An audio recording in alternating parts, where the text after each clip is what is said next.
videogames, jogos eletrônicos, joguinhos, como queira chamar, e Hungria. Eu sei que para alguns talvez esse vídeo não seja lá super interessante, mas convenhamos que hoje em dia os games estão super presentes em nossas vidas. Seja você o pai que presenteou seu filho com um console, ou você que joga Candy Crush na fila de espera, os gamers, os streamers de games, os retro gamers e por aí vai. E a chegada dos games na Hungria tem uma história bem interessante, e em muitos aspectos até lembra a história brasileira da chegada dos games. Então nesse vídeo aqui eu vou contar para vocês como esse processo aconteceu aqui na Hungria.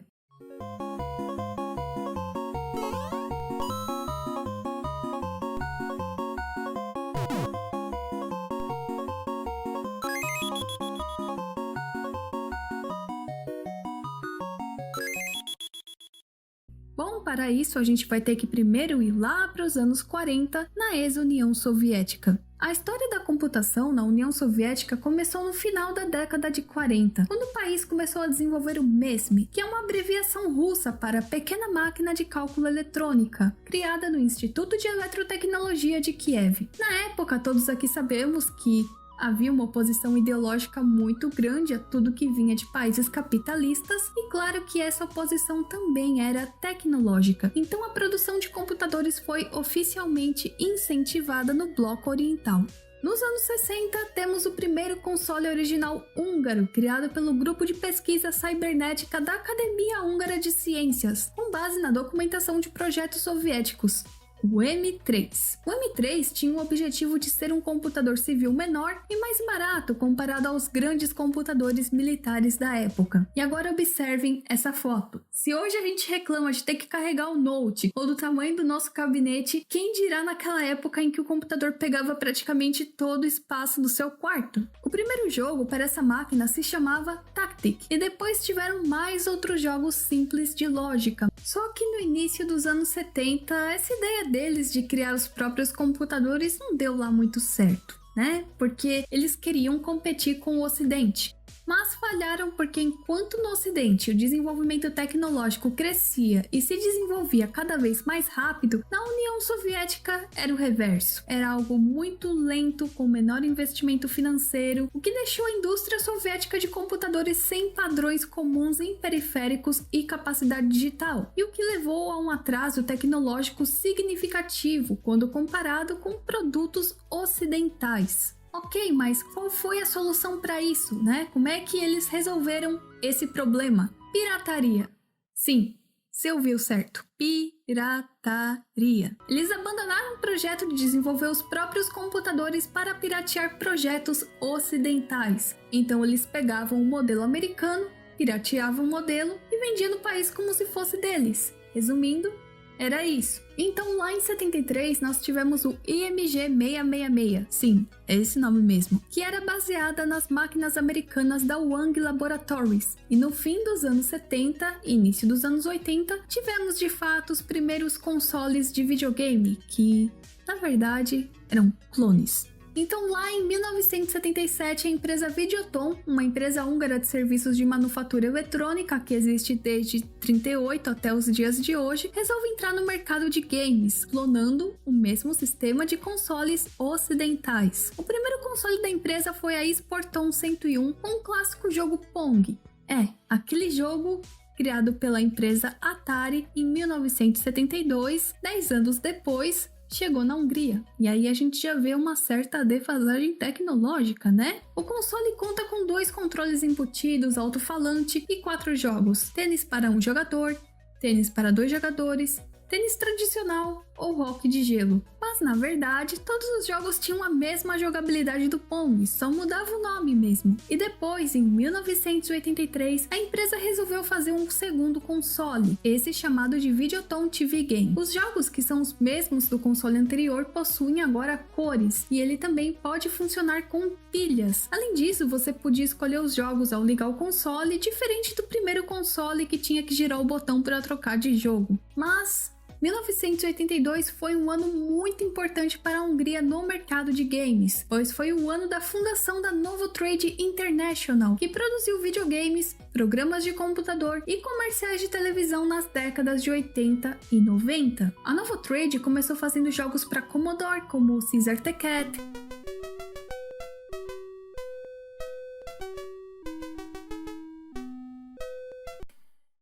Dancing Monster, que eu não entendi muito bem como joga isso, mas tudo bem, e Buffalo Roundup.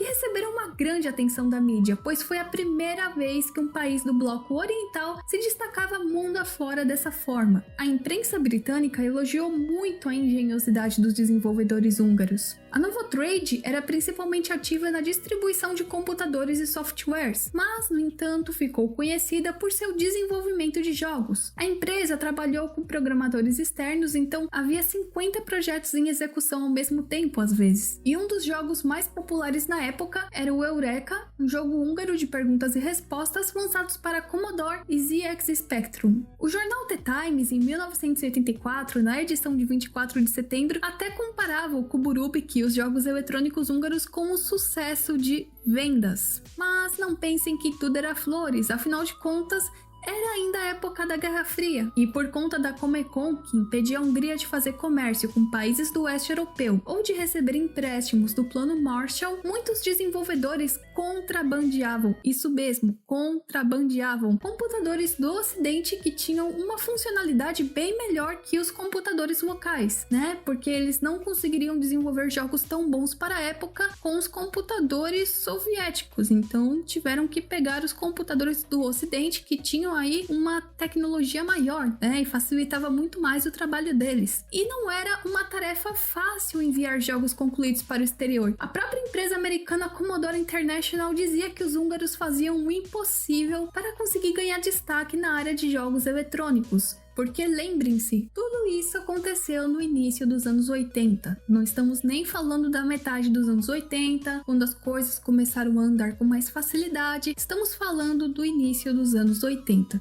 Mas a Novotrade superou todas as dificuldades da época, lançando mais jogos de sucesso e começou a operar filiais nos Estados Unidos em 89, sendo renomeada para Appaloosa Interactive em novembro de 96. E antes dela fechar em 2006, desenvolveu vários jogos que fizeram parte da infância de nós, crianças dos anos 70, 80, 90, nem que fosse a gente admirando eles nas locadoras ou em lojas de game, como eu fiz muito na minha época. E esses jogos eram Echo the Dolphin, As Aventuras de Batman e Robin, o famosíssimo jogo de verão, sim gente, o California Games, Castlevania,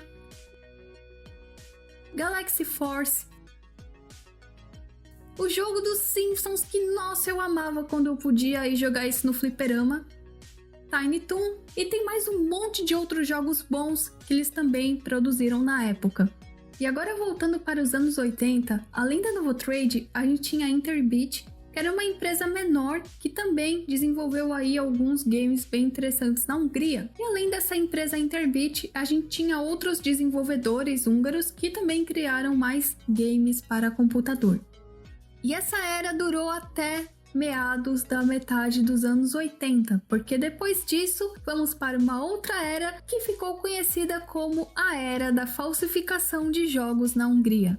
Na segunda metade dos anos 80, vários jogos ocidentais populares foram copiados para computadores húngaros, como Space Invaders, Manic Miner ou Jumping Jack. E por que tanta falsificação? Assim como no Brasil, era difícil conseguir jogos do exterior por conta das políticas de importação, e além disso não havia legislação que impedisse de falsificar jogos. Vocês por acaso se lembram dos consoles da Dynacon, que era o clone do Nintendinho 8 bits? Então, mesma história. Só que ainda lá nos anos 80, os consoles e cartuchos de videogame não eram tão comuns assim no país. Então as falsificações eram de jogos para computador.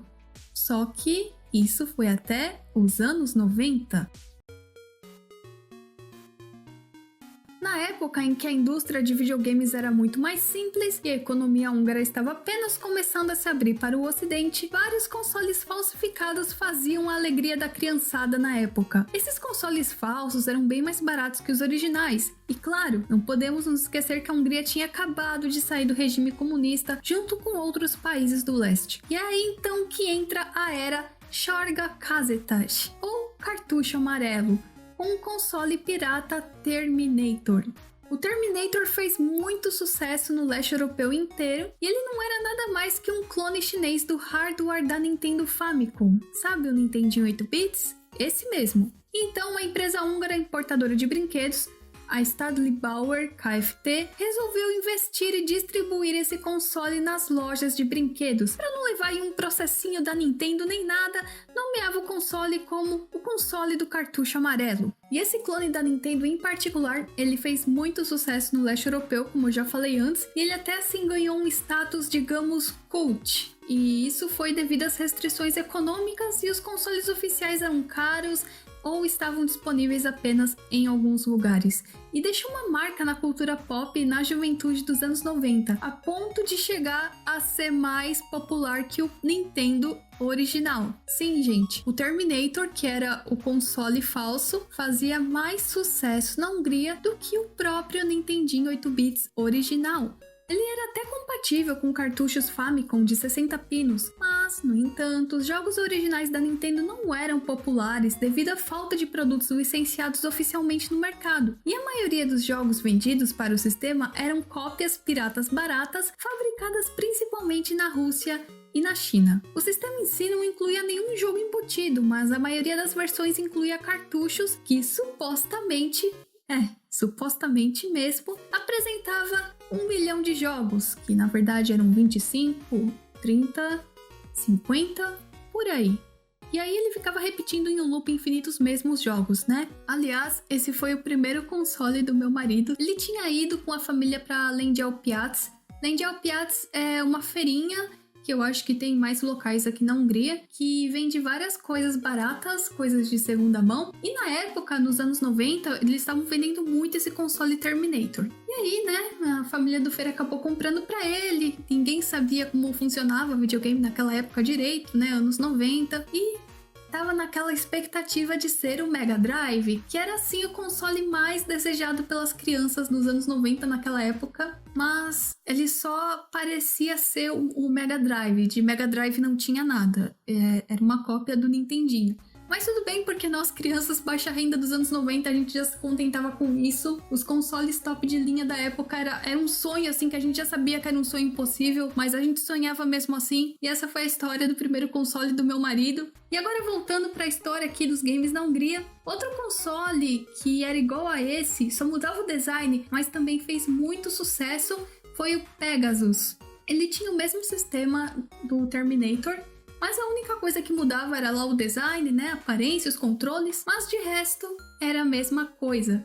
E nem a Sega ficou fora da pirataria, porque aqui na Hungria nós tivemos o Sega Millennium. Sim, Sega Millennium com um N só, né, porque é pirateado, entenderam, né? E aí também era conhecido como Sega 2000, porque na época, nos anos 90, eles tinham essa modinha de colocar 2000 em tudo, inclusive num console pirata.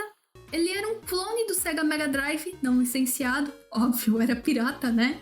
Que era encontrado principalmente aqui na Europa Oriental. E o design dele lembra muito o PlayStation 1.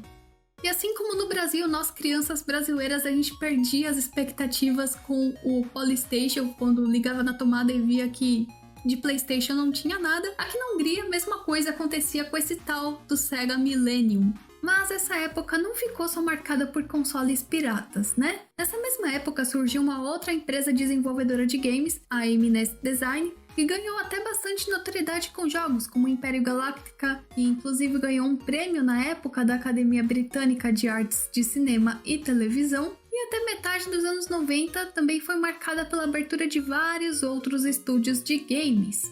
Mas nos anos 2000 muita coisa mudou. Vender consoles falsificados na legalidade virou crime. Tivemos a chegada de jogos 3D com sistemas mais complexos, então não era uma tarefa fácil falsificar os consoles como o PlayStation 2, Nintendo Wii ou Xbox, e ninguém mais se interessava pelos gráficos de 8 bits. E também, no início dos anos 2000, várias empresas húngaras de desenvolvimento de videogames, devido ao aumento de novos consoles, mudanças nas preferências do cliente e a má administração, foram fechadas no vermelho e cheia de prejuízos.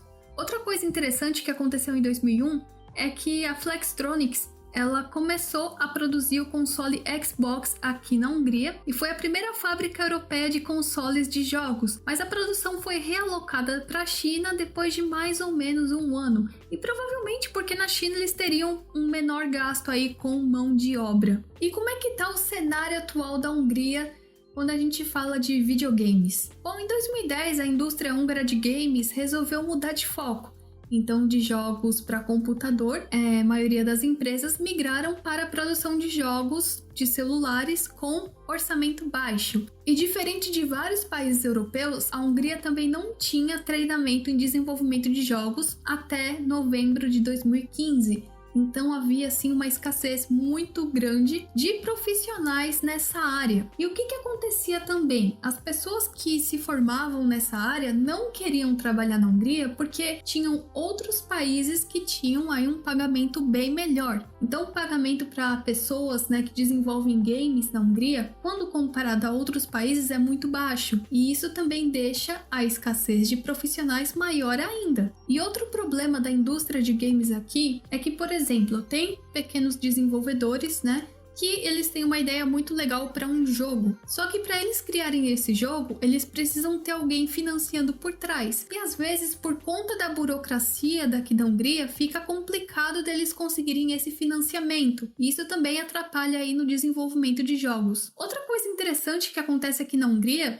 é que os consoles não fazem tanto sucesso quanto jogos de computador. Isso porque aqui na Hungria e em outros países do leste europeu, não para todos, mas ainda assim para muitas pessoas, os consoles são caros. Comprar os jogos originais também é algo caro. Então as pessoas preferem pegar esse dinheiro, comprar um bom computador com uma boa placa de vídeo e poder jogar os jogos do computador, porque com o computador você pode fazer aí várias tarefas além de jogar jogos. Então as pessoas aqui preferem investir num computador do que investir em um console.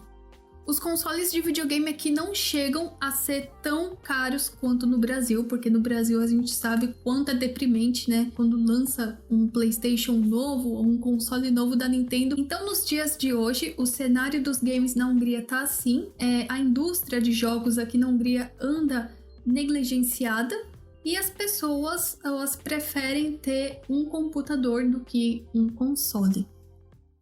Então é esse o vídeo, gente. Eu espero que vocês tenham gostado. Eu tentei resumir ao máximo, mas eu espero que tenha ficado bem informativo para vocês. Se vocês gostaram, não se esquece de curtir.